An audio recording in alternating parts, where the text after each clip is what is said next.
Danişmentlilerin beyi Gümüştekin'in Malatya'yı 18 Eylül 1102'de ele geçirmesi Sultan 1. Kılıç Arslan'ı endişelendirdi. Ancak Sultan 1. Kılıç Arslan, Danişmentlilerle mücadeleye girmeden önce Haçlı ordusunun komutanı Bohemund'un Niksar'da hapiste bulunmasından yararlanarak Antakya'daki Haçlıların üzerine yürümeye karar verdi.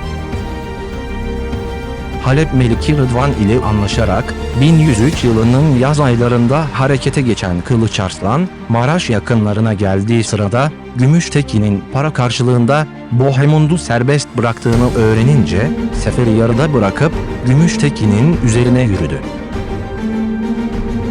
Kılıç Arslan ve Gümüştekin arasında 1103 yılının Ağustos ayında Maraş yakınlarında yapılan savaşı Sultan 1. Kılıç Arslan kazandı.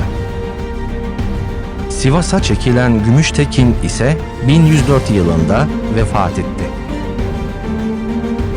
Haçlı komutanı Bohemund'un serbest bırakılması hem Antakya seferinin sonuçsuz kalmasına hem de iki hükümdarın arasının bozulmasına neden oldu. Ayrıca komutanları Bohemund'un dönüşüyle cesaretlenen Haçlılar yeniden Halep bölgesine şiddetli saldırılar düzenlemeye başladılar.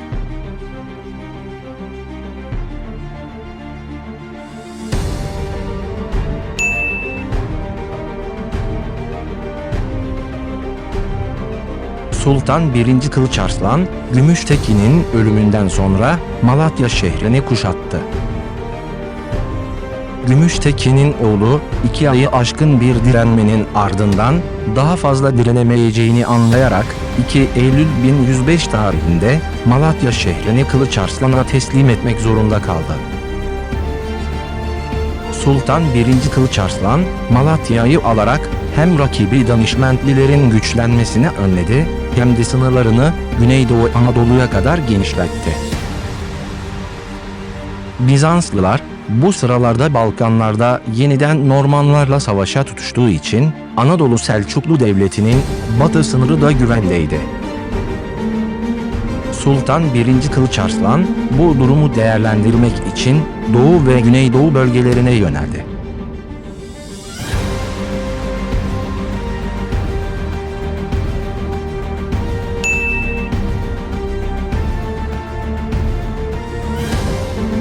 Doğu Anadolu'da Büyük Selçuklu Devleti'ne bağlı beyler hüküm sürmekteydi.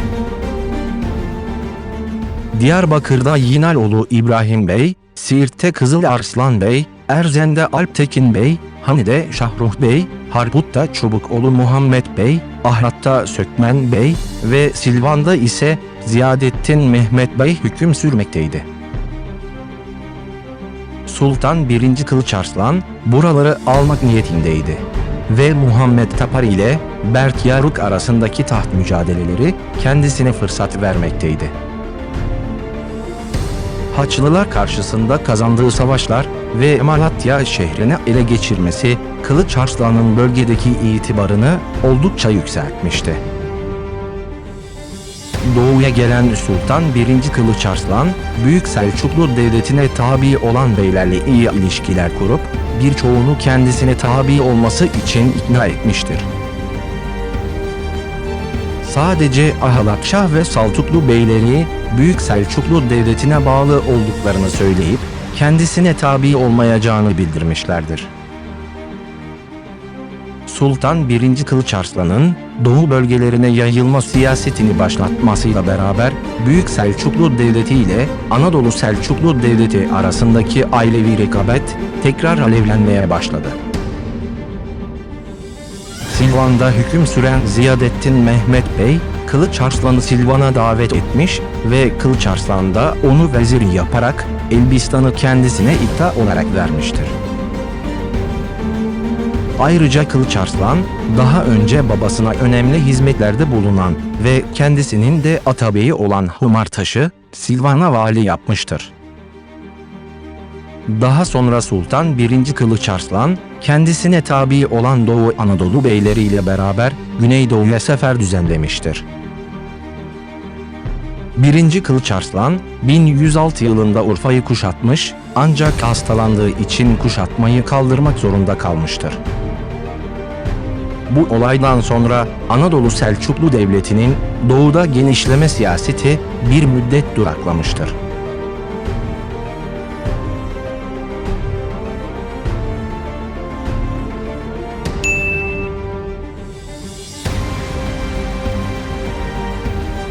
Sultan Kılıç Arslan'ın Güneydoğu'daki faaliyetlerini arttırması Büyük Selçuklu Sultanı Muhammed Tapar'ın dikkatini çekti. Muhammed Tapar, Musul şehrini kaybetmemek için Musul valisi olan Çökermiş Bey'in yerine güvendiği kişilerden biri olan Emir Çavlı'yı görevlendirdi. Ancak Musul valisi Çökermiş Bey, şehri Emir Çavlı'ya vermeyince Emir Çavlı tarafından öldürülmüştür. Emir Çavlı'nın Çökermiş Bey'i öldürmesi üzerine şehrin ileri gelenleri isyan ederek Çökermiş Bey'in oğlu Zengi'ye itaat etmişlerdir. Bunun üzerine Emir Çavlı şehri kuşatma altına almıştır. Şehrin önde gelenleri ve Çökermiş Bey'in oğlu Zengi, Musul'un kuşatmaya daha fazla direnemeyeceğini anlayınca Malatya'da bulunan Sultan 1. Kılıç Arslan'a haber göndererek kendisine tabi olacaklarını ve Musul'u kendisine teslim edeceklerini bildirmişlerdir. Bunun üzerine Kılıç Arslan, Diyarbakır Bey'i İnaloğlu İbrahim ve Harput Bey'i Çobukoğlu Muhammed'i yanına alarak Musul'a doğru yola çıkmıştır. Sultan 1. Kılıç Arslan, Mart 1107 tarihinde Nusaybin yakınlarında Emir Çavlı ile karşılaşmış ve ordusunu mağlup etmiştir. 22 Mart 1107 tarihinde Musul'a giren Kılıç Arslan, Çökermiş Bey'in oğlu Zengi'ye hilat giydirmiştir. Ayrıca Kılıç Arslan, Zengi'nin Oğuzoğlu adındaki bir adamını Musul'un savunmasında gösterdiği büyük başarısından dolayı kendisini Dizdar yani kale muhafızı yapmıştır. Daha sonra Kılıç Arslan, Musul halkının gönlünü almak için vergileri kaldırdığını duyurmuştur. Son olarak Musul'da Muhammed Tapar adına okutulan hutbeyi kendi adına çevirerek Büyük Selçuklu Sultanlığına adaylığını açıkça göstermiştir.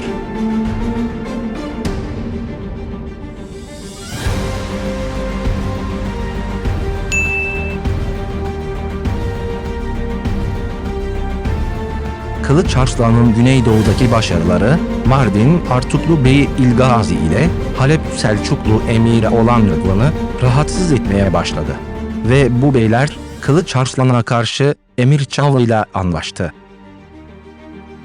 Bu destekle kuvvetleri artan Emir Çavlı, Kılıç Arslan'a itaat eden Rahle şehrini kuşattı ve 1107 yılında ele geçirdi. Kılıç Arslan bu olayları haber alınca Emir Çavlı'nın üzerine yürümeye karar verdi.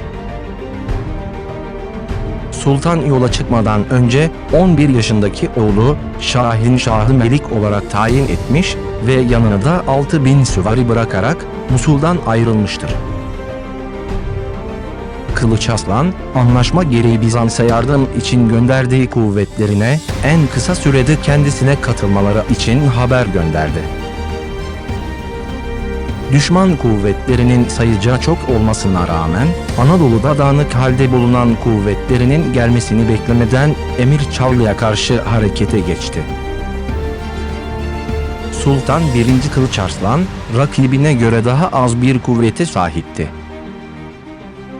Bizans'a yardım için gönderdiği askerleri de kendisine henüz katılmamıştı. Buna rağmen 14 Haziran 1107 tarihinde yaz mevsiminin kavurucu sıcağında Emir Çavlı komutasındaki Büyük Selçuklu ordusuna karşılık verdi. Sultan 1. Kılıç Arslan, savaşın başlarında üstünlüğü ele geçirmeyi başarmıştı. Fakat Kılıç Arslan'a bağlılıklarını bildiren Doğu Anadolu beyleri Emir Çavlı komutasındaki Büyük Selçuklu ordusunun sayıca fazla olmasından çekinerek taraf değiştirmiş ve Emir Çavlı'ya katılmışlardır. Bu gelişme sonucunda Sultan 1. Kılıç Arslan savaş meydanında zor durumda kalmıştır. 1. Kılıç Arslan, içinde bulunduğu tehlikeli duruma rağmen atılganlık göstermiş ve bizzat Emir Çavlı'nın üzerine atlayarak savaş gömleğini kılıcıyla kesmiştir. Ancak savaşın sonucu değişmemiş ve Kılıç Arslan çekilmeye karar vermiştir. Bu çekilme sırasında sıkıştırılan Sultan 1. Kılıç Arslan, esir düşmemek için atıyla Habur Çayı'nı geçmek istemiştir.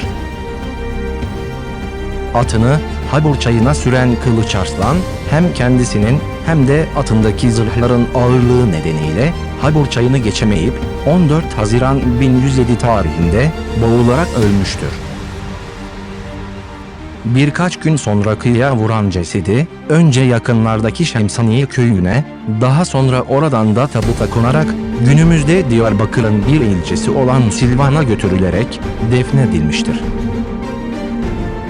Silvan valisi ve kendisinin atabeyi olan Humartaş, Kılıç Arslan'a bir türbe yaptırmış ve bu türbe Kubbetus Sultan adıyla anılmıştır.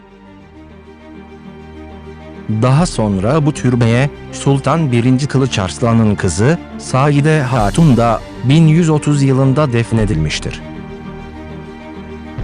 Zaman geçtikçe büyüyen bu bölgeye Sultan Mahallesi denmiştir. 1. Kılıç Arslan'ın oğlu Sultan 1. Mesut, 1143 yılında babasının mezarını başkent Konya'ya taşımak istemişse de bu gerçekleşememiştir. Kılıç Arslan'ın genç yaşta beklenmedik ölümüyle Haçlılara karşı yapılan mücadele ve Anadolu Selçuklu Devleti'nin siyasi birliği zaafa uğramıştır. Danişmentliler bu durumdan faydalanarak Anadolu'da siyasi güçlerini arttırma ve topraklarını genişletme fırsatı bulmuşlardır. Bizans ise Ege bölgesine doğru yayılmaya başlamış olan Anadolu Selçuklularını Batı Anadolu'dan tekrar geriye itme fırsatını yakalamıştır. Sultan 1. Kılıç Arslan'ın ölümünden sonra oğlu Sultan Şahinşah Anadolu Selçuklu tahtına geçerek ülke yönetimini devralmıştır.